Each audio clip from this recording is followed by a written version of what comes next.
Hello বন্ধুরা, welcome back to the channel. আমি Debashis motor rider চ্যানেলে তোমাদের সবাইকে স্বাগত জানাই।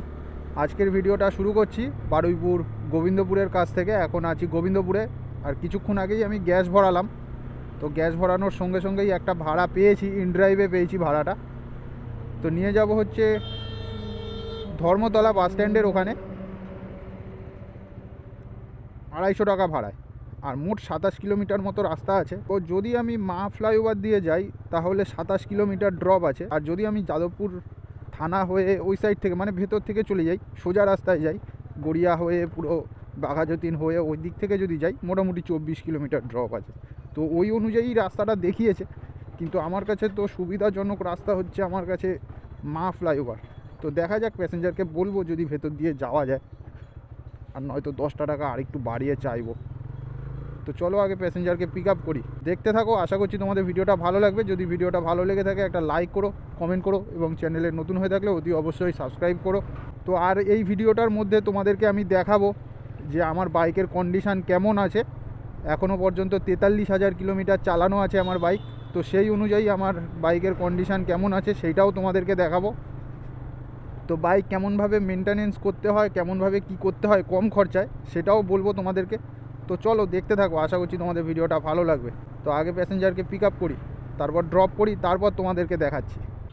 আপনি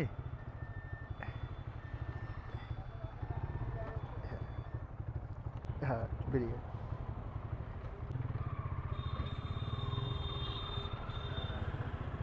500 का no change, no change. No change. हाँ नो चेंज।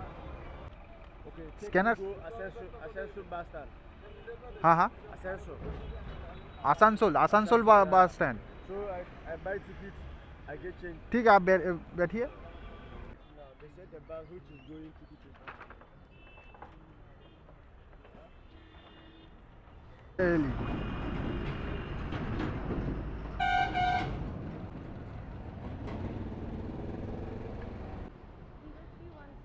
जीरो 0316। ठीक है, बैठ जाइए। हाँ थैंक यू।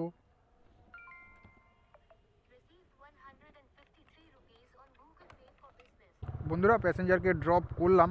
তো আমি পেলাম এই ভাড়াটাতে 160 টাকা ভাড়া পেলাম। আর প্যাসেঞ্জার দিল আমাকে 153 টাকা। তার কোনো প্রমোশন এইসব টাইপ ছিল হয়তো, আর এটা উবের সেভার ছিল, তাই জন্যই ভাড়াটা কম।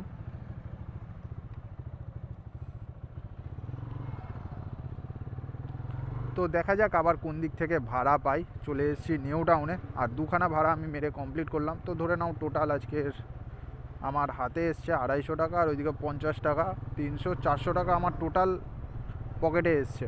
তো তোমাদের মধ্যে একজন আমাকে জিজ্ঞেস করেছিল যে বাজাজের এই সিএনজি বাইক কি ভালো।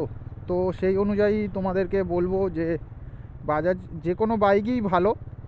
তো তোমার মেনটেনেন্স তেমনভাবে করা উচিত, যে মেনটেনেন্স ঠিকঠাক করে করতে হবে।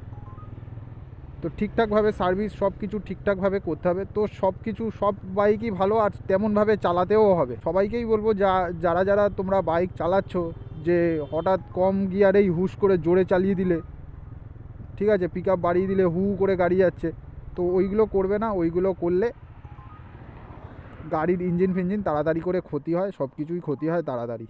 তো তোমাদেরকে দেখাই আমার বাইকটা, যে আমি এখনও পর্যন্ত 43,000 কিলোমিটার পর্যন্ত গাড়ি চালিয়েছি, ঠিক আছে। তো এখনও দেখো বাইকের কন্ডিশান, বাইকের ইঞ্জিনের আওয়াজ সাউন্ড কেমন আছে। ওহ, এখানে একটু দাঁড়াই আর দেখাই।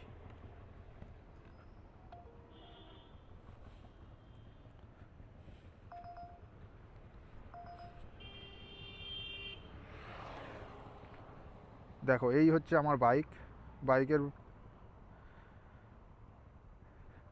কন্ডিশানটা দেখো, ঠিক আছে। বাইক একটু আধটু নোংরা হয়, আমি ধুয়ে পরিষ্কার করে নিই, ঠিক আছে। আমি নিজেই করি, বেশিরভাগটা নিজেই করি। তো দেখো কিভাবে তোমরা বাইকের মেনটেনেন্স করবে, ঠিক আছে, সেইটাও তোমাদেরকে বলবো। কম খরচায় মেনটেনেন্স কেমন করে করবে। দেখি ভাড়াও কি ঢুকছে সেটাও দেখতে থাকি। তো দেখো আমি সবার প্রথম কি করি, আমি কিন্তু দোকানে কম নিয়ে যাই, দোকানে সার্ভিস সেন্টারে কম নিয়ে যাওয়ার সবসময় চেষ্টা করি। সবসময় সবার প্রথম 3-4টে জিনিস মাথায় রাখবে। সবার প্রথম বাইক ঠিকঠাক রাখতে গেলে সবার প্রথম হচ্ছে ইঞ্জিন অয়েল ঠিকঠাক টাইমে চেঞ্জ করতে হবে। 3 থেকে 4 হাজার কিলোমিটারে চেঞ্জ করে দাও। যে কোনো ভালো ইঞ্জিন অয়েল কেনো, ভালো ইঞ্জিন অয়েলে 3 থেকে 4 হাজার কিলোমিটার চালাও, চালিয়ে চেঞ্জ করো।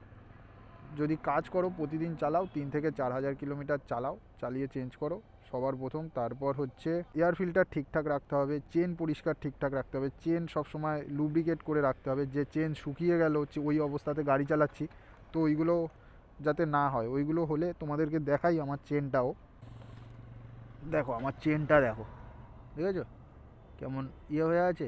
আমি কিন্তু চেনে লিউব দিই না, লিউব খুব কম দিই, ঠিক আছে। চেনে আমি গিয়ার অয়েল দিই, তো গিয়ার অয়েলে একটু খরচাটা কম হয়, তো চেনটাও মোটামুটি চলে, ঠিক আছে। চেন তোমাকে মোটামুটি সপ্তাহে সপ্তাহে পরিষ্কার করতে হবে। চেন যদি পরিষ্কার থাকে তাহলে করো না, যদি পরিষ্কার দেখো যে নোংরা হয়ে আছে, তো চেন পরিষ্কার করে চেনে লুপ করে নিতে হবে। মানে গিয়ার অয়েল দিয়ে যদি করো কম খরচায় হয়ে যাবে, যদি লুপ দাও তো খরচাটা একটু বেশি পড়বে। আর গাড়ি তোমরা বাড়িতেই ধুয়ে নেবে, গাড়ি বেশি দোকানে না নিয়ে গেলে, তোমাদের দোকানে নিয়ে গেলেই খরচা, তো বাড়িতেই ধুয়ে নেবে, চেষ্টা করবে বাড়িতেই ধুয়ে নেওয়ার।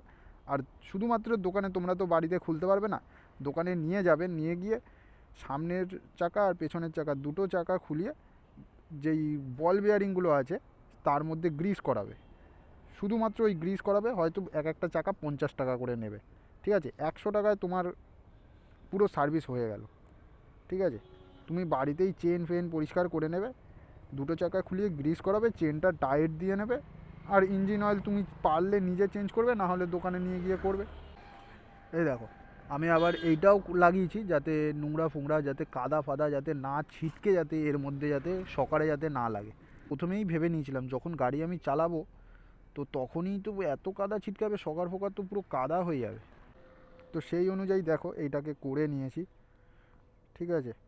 এই মালটাকে লাগিয়ে নিয়েছি, তারপরে এটা বাড়িতেই করেছি। তো দেখো এখানেই দেখো গিয়ার অয়েল ফয়েলগুলো ছিটকে লেগেছে। এই গিয়ার অয়েলে না এইটাই হচ্ছে প্রবলেম, যে এই যে লাগলো এই লেগেই থাকবে। এটা তুলতে খুবই কষ্ট হয়, আমার তুলতে পারি না ঠিকঠাকভাবে, খুব কষ্ট হয়। তো গাড়ি দেখো 40-43 হাজার কিলোমিটার চালানোর পরেও গাড়ি দেখো কেমন লাগছে। তো ঠিকঠাক লাগছে নাকি বলবে, কমেন্ট করবে, জানাবে, ঠিক আছে। তো এক একজনের গাড়ি দেখি চলে রাস্তায়, তো গাড়ির ইন্ডিকেটার ভেঙে গেছে, দুটো ইন্ডিকেটারের মধ্যে একটা ইন্ডিকেটার ভেঙে গেছে, পেছনে সামনে দুটোই ভেঙে গেছে। কারোর এত অবস্থা খারাপ, গাড়ি দেখে মনে হয় যেন নতুনই গাড়ি, কয়েকদিন আগেই বেরিয়েছে। গাড়ির ইঞ্জিনের ভেতর থেকে একটা আওয়াজ হচ্ছে টাক টাক টাক টাক করে, কেমনভাবে চালায় কে জানে, আমি বুঝতে পারি না। তো সেই অনুযায়ী বলবো, গাড়ি গিয়ার যেমন সেই অনুযায়ী চালাও। যে গিয়ার কম, আমি জোরে চালাচ্ছি, হু হু করে জোরে চালাচ্ছি, প্রথমেই সিগন্যাল খুললো, আমি জোরে চালিয়ে বেরিয়ে গেলাম হুশ করে, তো ওইগুলো করো না। ওইগুলোতে তোমার গাড়িরই ক্ষতি হবে, ঠিক আছে। গাড়ির ক্ষতি, মাইলেজও কম দেবে, ঠিক আছে। এই 3-4টে জিনিস মাথায় রাখবে, ঠিকঠাক রাখবে, গাড়ি দেখবে অনেক দিন চালাতে পারবে। 1 লাখ কিলোমিটার চালিয়ে দেখবে কোনো খরচাই হবে না। গাড়ি ঠিকঠাকভাবে চালাও, মাইলেজও পাবে, ঠিকঠাক সব কিছু ঠিকঠাক পাবে। তো 1 হচ্ছে এয়ার ফিল্টার, 2 হচ্ছে ইঞ্জিন অয়েল, চাকা গ্রিস করানো, 4 হচ্ছে চেনটাকে পরিষ্কার রেখে লুব্রিকেট, সবসময় লুব্রিকেট রাখা।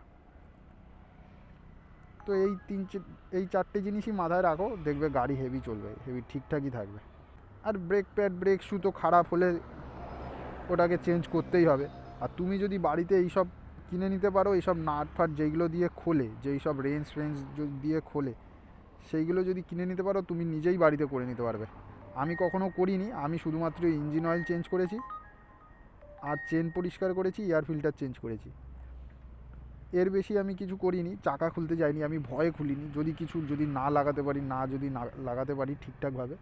তো দেখবে তোমাদের আশেপাশে যারা গ্যারেজের লোকেরা আছে তারা কেমনভাবে করছে, তেমনভাবে ভালো করে দেখে নেবে, তো নিজেরাই বাড়িতে খুলে নিজেরাই চেঞ্জ করতে পারবে। তো আশা করছি তোমরা পারবে। তো চলো তোমরা দেখেই নাও, এই দেখো দেখেই নাও 43,302 কিলোমিটার গাড়ি চলে আছে।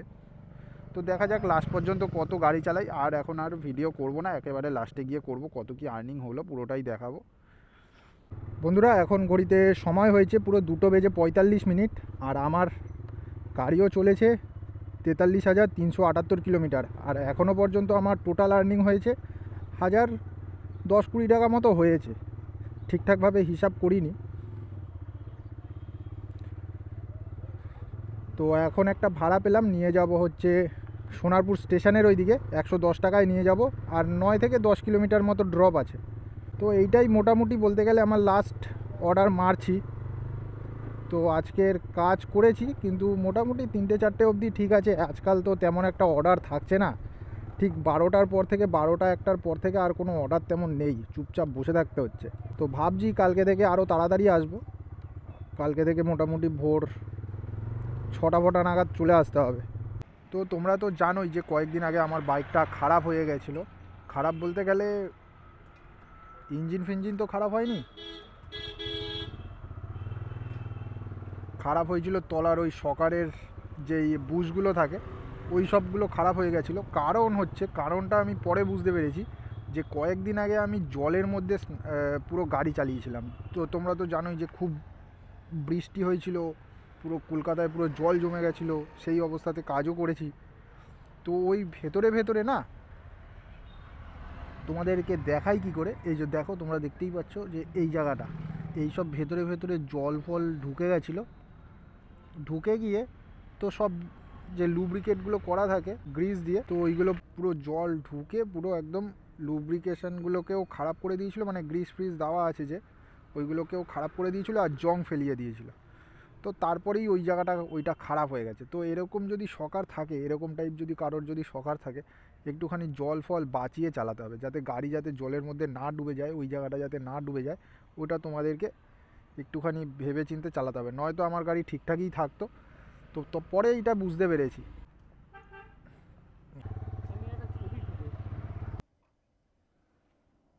ঠিক আছে, হ্যাঁ, থ্যাংক ইউ।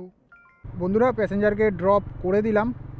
তো এখন ঘড়িতে সময় হয়েছে 3:23 আর গাড়িও চলেছে 43,383 কিলোমিটার। তো এখন আমি আছি সোনারপুর ব্রিজের ওপরে। তো এখন আস্তে আস্তে বাড়ির দিকেই চলে যাব, কারণ আজকাল তেমন একটা ভাড়া নেই।